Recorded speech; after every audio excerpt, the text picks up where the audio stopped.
Nagsimula ako sa UP NISMED noong 2013 bilang Science Education Associate and then later on naging Science Education Specialist. Pero prior to that, bago pa ako na-hire as employee, student volunteer ako sa mga activities ng institute.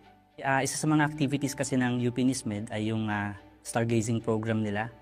So nung time na yon ay kailangan nila ng staff na mag-a-assist sa mga astronomy-related activities. Bandang mga time na yun ay member ako ng isang student organization na yun ang ginagawa.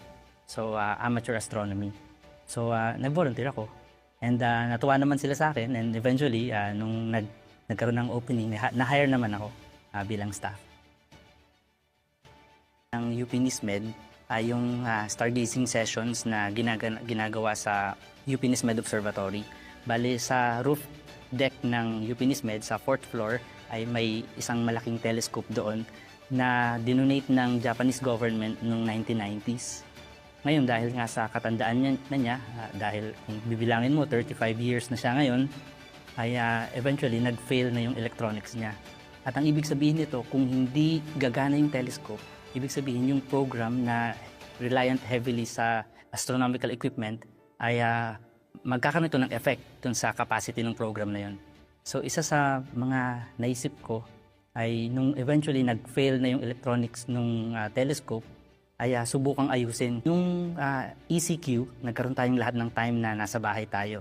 May telescope kasi ako sa bahay na around 1990s din yung era niya. So magkaedad sila nung telescope sa NISMED. Tinignan ko kung kaya ko siyang ayusin. And then after many months ng pagtsatsaga dun sa pag-repair nun, napagana ko siya. So doon ko na-realize na baka yung method na ginamit ko para ayusin yung telescope ay pwede ko rin gamitin para ayusin yung telescope naman sa NISMED. By January ng 2024 ay nag-resume na ang in-person dahil naayos na namin yung observatory, yung telescope doon. More than 4,000 people na ang nakasilip doon sa telescope ng UP NISMED Observatory. And we're hoping na in the future ay mas dadami pa. Lumaki kasi ako sa Bicol, so maulan sa amin, so hindi ko masyadong nakikita yung stars. Pero nung lumipat ako dito sa Maynila para mag-aral sa UP, nakita ko na maganda pala silang silipin. So para sa akin, kung yung estudyante ay mabibigyan ng chance na kahit makasilip man lang sa telescope, baka magkakaroon siya ng ibang pananaw at baka malay natin, in the future maging scientist siya. Di natin alam. Iginagawad ang 2025 Utak Award kay Anthony Guillier E. Urbano ng National Institute for Science and Mathematics Education Development.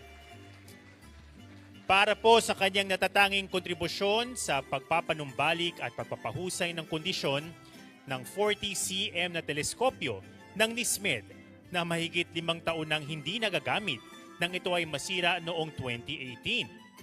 Nakatulong ito sa pagpapahaba ng buhay ng teleskopyo at pagbabawas ng pangangailangang bumili ng bago. Nagbigay daan ito para sa pagpapaigting ng astronomy education na nilahukan ng iba't ibang mga paaralan at institusyon sa loob at labas ng universidad. Nagkaroon ng malaking ambag sa pagpapayabong ng edukasyon, pangsiyensya at inobasyon ng kanyang dedikasyon at magiging maparaan. Iginagawad ang 2025 Utak Award kay Anthony Guillier E. Urbano